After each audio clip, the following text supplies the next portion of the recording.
কেমন আছেন সবাই? আজকের ভিডিওটি ফ্রাইডে স্পেশাল ভিডিও।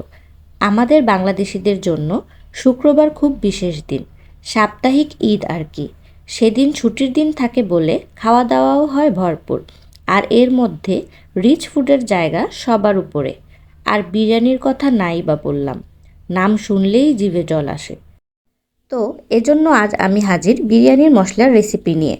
এই মশলা একবার বানিয়ে ইউজ শুরু করলে আপনাদের আর দোকানের রেডিমেড মশলা দিয়ে বিরিয়ানি করতে মনে চাইবে না। তো চলুন মূল ভিডিও শুরু করা যাক। আর হ্যাঁ, ভিডিওটি না টেনে শেষ পর্যন্ত দেখবেন, কারণ সমস্ত ভিডিও জুড়েই আমি নানান টিপস শেয়ার করে যাব এবং শেষে জানাবো স্বাদ ঘ্রাণ অটুট রেখে কিভাবে এই মশলা দীর্ঘদিন সংরক্ষণ করা যাবে। প্রথমে মশলাগুলোর সাথে পরিচিত হওয়া যাক।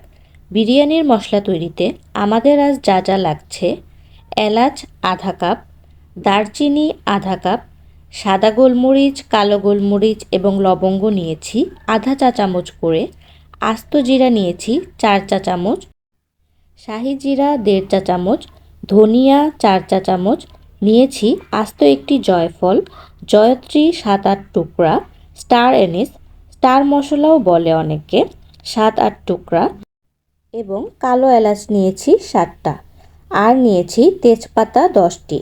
তো এই হচ্ছে আমার যাবতীয় মশলা। এগুলোকে অবশ্যই পরিষ্কার করে নেবেন। এখন এগুলোকে আমি প্রথমে ড্রাই রোস্ট করে নিব। এতে করে মশলার যেমন সুঘ্রাণ আসে, তেমনি মশলায় থাকা এক্সট্রা আর্দ্রতা টেনে যায়, ফলে মশলা দীর্ঘদিন ভালো থাকে। তো চুলায় একটি শুকনো তাওয়া গরম করে নিলাম। আমি এখানে সব মশলা একসাথে ভাজবো না, যেহেতু আমার নেওয়া মশলাগুলো ডিফারেন্ট সাইজের, তাই এগুলোর কুকিং টাইমও ডিফারেন্ট হবে। সব একসাথে দিলে দেখা যাবে ছোট মশলাগুলো আগে ভাজা হয়ে পুড়ে যাচ্ছে, অথচ বড়গুলো ভাজাই হচ্ছে না।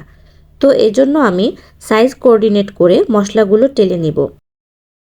ধনিয়া এবং জিরার যেহেতু এক ধরনের সাইজ, তাই আগে আমি এই দুইটা একসাথে টেলে নিচ্ছি। এক্ষেত্রে চুলার আঁচ মিডিয়াম লো রাখবেন, নয়তো মশলা পুড়ে যাবার ভয় থাকবে। তো ভালো করে নেড়েচেড়ে জিরা এবং ধনিয়া ভেজে নিলাম। একটি পাত্রে ঢেলে নিব এক এক করে ভেজে ভেজে। এখন প্যানে দিয়ে নিচ্ছি দারচিনি।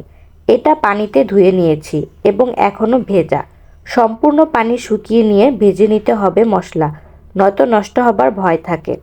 দারচিনি নেড়েচেড়ে কিছুটা পানি শুকিয়ে নিয়ে দিয়ে দিব তেজপাতা। এটাও ভেজা আছে, তাই আগে দেওয়া। এখানে তেজপাতাগুলো আমি কয়েক টুকরা ছিঁড়ে তারপর দিয়েছি। এই মশলার গায়ের পানি শুকানো পর্যন্তই এটা নেড়েচেড়ে ভেজে নেওয়া হবে। মশলার পানি সম্পূর্ণ শুকিয়ে এলে পরে দিচ্ছি এলাচ, জয়ত্রী, কালো এলাচ। এগুলোর সাইজ যেহেতু এক এবং এগুলোর কুকিং টাইমও এক হবে, তাই এগুলো একসাথে দেওয়া। তো সবগুলো মশলা নেড়েচেড়ে ভেজে নামিয়ে নিচ্ছি। এই পর্যায়ে ভেজে নিব লবঙ্গ এবং গোলমরিচগুলো, এবং এটা কিছুটা ভাজা হয়ে এলে দিয়ে দিব শাহি জিরা এবং নেড়েচেড়ে নামিয়ে নিব। সবগুলো মশলা ভাজা শেষে দেখুন একটা চালনিতে নিয়ে নিয়েছি আমি, কারণ ভাজার পর মশলায় গুঁড়ো ডাস্ট থাকতে পারে, তাই চেলে নিব।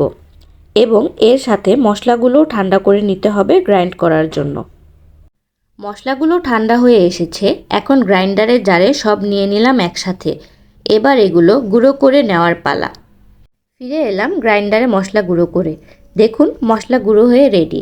এখন এটাকে শুকনো বয়ামে সংরক্ষণ করতে হবে।